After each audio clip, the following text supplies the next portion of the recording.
नमस्कार. आज आपण करणार आहोत घेवडा जवळा. त्यासाठी आता आपण तवा तापत ठेवायचा आहे.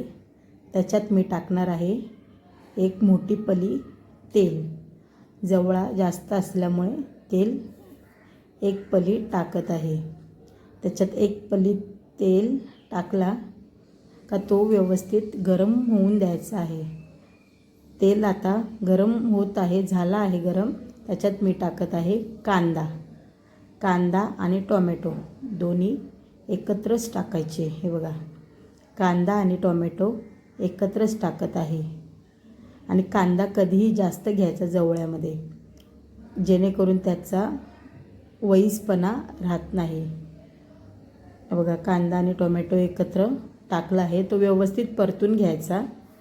हे बघा, कांदा आणि टोमॅटो एकत्र टाकला आहे, व्यवस्थित परतून घ्यायचा. लाल होईस्तवर करायचं आहे. बघा, कांदा आता लाल होत आहे. आता आपला कांदा लाल झाला आहे.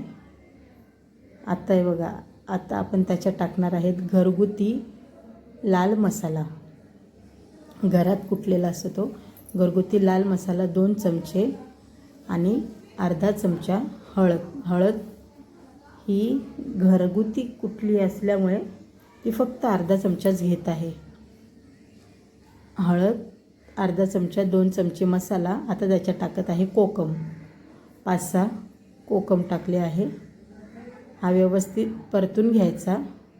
हा बघा, सर्व एकजीव करून घ्यायचं आहे. तेल बरोबर टाकल्यामुळे आता व्यवस्थित दिसत आहे. आता त्याच्यात टाकत आहे घेवडा थोडासा परतला की त्याच्यात टाकत आहे लगेच जवळा हा नेहमी थंड पाण्यात धुवायचा.